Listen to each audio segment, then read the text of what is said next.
దేవర తర్వాత మరో కొత్త సినిమా కమిట్ అవ్వలేదు కొరటాల శివ. ఎందుకంటే దేవర 2 ఉంది కాబట్టి. వాస్తవానికైతే ఈ సీక్వెల్ ఉండదని అంతా భావించారు. కానీ ఎన్టీఆర్ మాత్రం ఖచ్చితంగా దేవర 2 ఉంటుందని ప్రకటించాడు.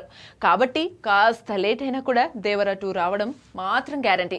కానీ ఈ మధ్య టైగర్ ఈ ప్రాజెక్ట్ ను వెనక్కి నెట్టనట్టుగా వార్తలు వస్తున్నాయి. ప్రస్తుతం ప్రశాంత్ నీల్ సినిమా షూటింగ్ తో బిజీగా ఉన్న ఎన్టీఆర్ ఆ తర్వాత దేవర 2 తో పాటు తమిళ దర్శకుడు Nelson, Tollywood star director Trivikram తో సినిమాలు కమిట్ అయ్యాడు. దీంతో ఏ సినిమా ముందుగా సెట్స్ పైకి వెళ్లనుందనే విషయంలో క్లారిటీ లేదు. డ్రాగన్ తర్వాత ఇమ్మీడియట్ గా దేవర 2 ఉంటుందని అనుకున్నప్పటికీ నెల్సన్, త్రివిక్రమ్ ప్రాజెక్ట్స్ తర్వాతే ఉంటుందనే వార్తలు వస్తున్నాయి.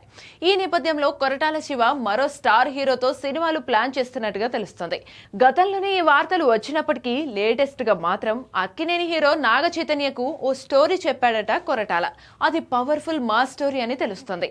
నాగ చైతన్య కూడా ఆ కథ నచ్చిందని సినిమా చేసేందుకు రెడీ అన్నట్టుగా టాక్ వినిపిస్తుంది. అంతేకాదు ఈ ప్రాజెక్ట్ వచ్చే ఏడాది ప్రారంభంలో సెట్స్ పైకి వెళ్లే అవకాశం ఉన్నట్లు తెలుస్తుంది. మరి దేవర 2 ఉండదా అంటే అది కూడా ఉంటుందని అంటున్నారు. ఇప్పటికే ఈ సీక్వెల్ సినిమాకు సంబంధించిన కథ కూడా సిద్ధం చేశాడట. కానీ ఇప్పుడు కొరటాల నాగ చైతన్యకు కథ చెప్పాడన్న న్యూస్ హాట్ టాపిక్ గా మారింది.